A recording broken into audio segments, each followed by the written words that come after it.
I move to strike the horrible propaganda video off the records of this great institution. This whole group is just nodding, shaking their heads. There is no such thing. Inday-badiday na ba tayo dito sa Senado? Kaya nga sinasabi, we're circus. First of all, I wonder kaya kung hindi siya na-call out ng son ko na si Icy Mendoza sa social media, magpa-public apology kaya si Senator Zubiri. Ang talagang top of mind niya, of all people, mami ko na yung pagkasabi pa niya, parang napaka-ungentlemanly naman na to drag her name into the Senate circus. Walang respeto naman. Masakit na ganun na lang ni Senator Mig Zubiri yung name na talagang pinagsirapan ng mami ko i-build. Tapos ikukumpara pa sa fake news peddlers. Kasi napakababa naman yung dating yung sinabi ni Senator Zubiri na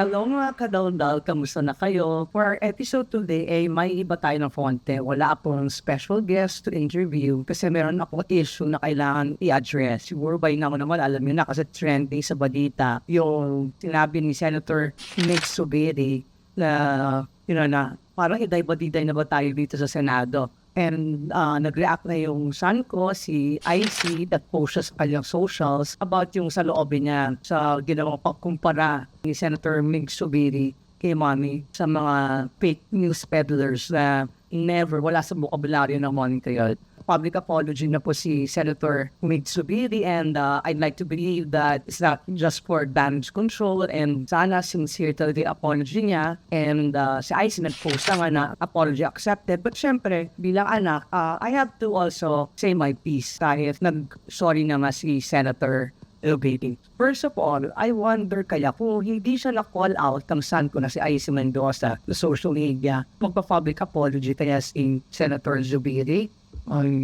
Palay natin. At sa apology niya, nasabi niya na slip of the tongue daw. Kaya nung magkapanood niya nung controversial video na present ni Senator Amy, ang talagang top of mind niya, of all people, mami ko na yung pagkasabi pa niya, parang iday-badiday na ba tayo? Parang talaga yung ewan ko paano niya where that came from.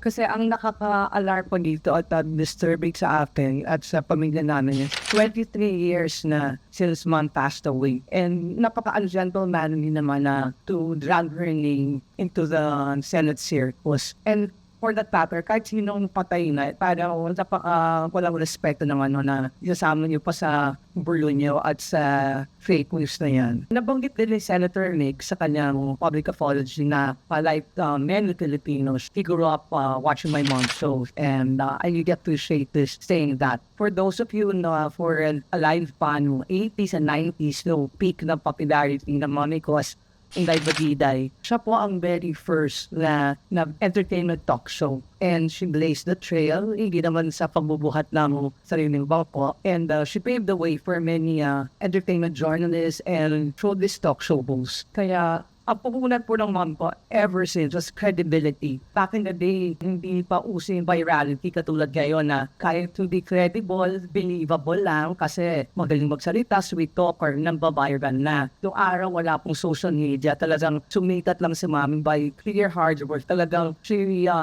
built her name from scratch. Kasi noong una, ayaw talaga ng family niya na mag-showbiz siya kasi my lolo was a colonel and eventually became an ambassador. So parang ayaw nila. Pero my mom really pursige talaga. There was a time na ako nagpapagin sa akin na she had to wait for hours para ma-interview to isang celebrity. And then, gusto lang niya marinig yung boses na sa radyo. Nagkintay talaga siya ng napakatagal. Yung palang sasabihin lang niya time check. So talagang hindi naman instant yung fame na dumating sa kanya. Kaya masakit na ganun na lang ni Senator Mig Zubiri yung name na talagang pinaghirapan ng mami ko i-build. Tapos ikukumpara pa sa fake news peddlers na no kay mami yun. Dahil talagang hanggang namatay si mami, ang credibility niya intact. So, walang virality nung araw, pero yung credibility talaga ang napupunan ng mami ko. At yung sinabi ni Senator Zubiri is not just a disservice to my mom, but also to other serious, credible entertainment journalists like her. Yung style mo ni mommy, as Philippine Intrigues, yes, I admit naman, hindi naman namin dinideny yun na nakilala siya bilang Philippine Intrigues back in the day. Pero yung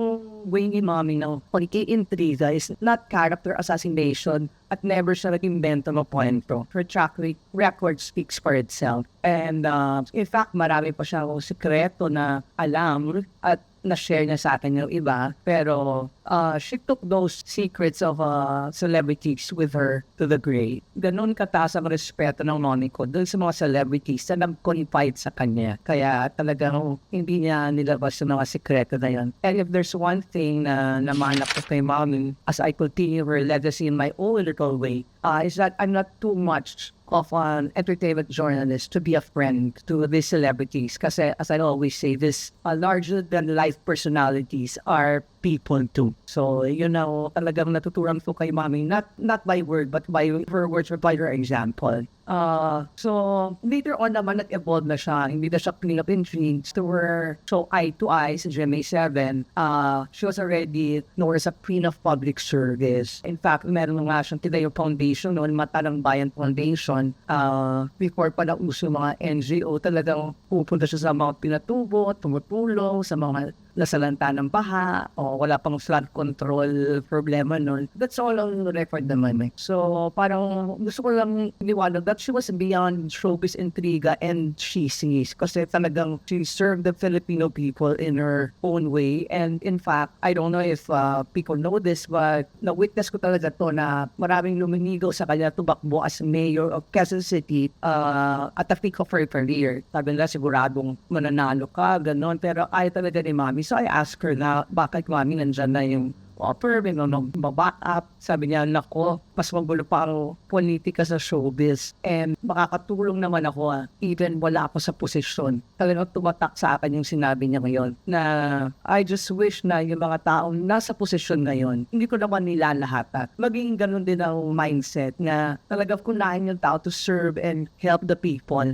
Dahil they have the power to, and kanilang trabaho. So, si mami nga wala sa posisyon, wala sa gobyerno, maraming natulungan. Hindi naman sa pagbabayabang. Gusto ko lang liwanagin na kasi napakababa naman yung parang dating yung sinabi ni Senator Zubiri na yung nakachipan, yung parang in-equate si mami sa yung nangyayari mong circus sa Senado. So parang gusto ko lang i-clarify, kaya ako na-bring up na from Queen of Intrigues, naging Queen of Public Service siya, nag-mellow na siya during her latter years on television. So thank you ma for all the good seeds si Plantes. Talagang na-harvest ko ngayon kasi yung mga naging kaibigan ng mommy ko sa showbiz, kahit yung mga veterano celebrity, naging kaibigan ko na rin kasi nga maganda yung pinagsamahan nila. Hindi naman nahaluan ng intriga o ng showbiz. Talagang naging totoo silang mga kaibigan. Maraming nagmamahal kay mami sa industriya hanggang ngayon at maswerte ako dahil yung love na yun, na-fashion na din sa akin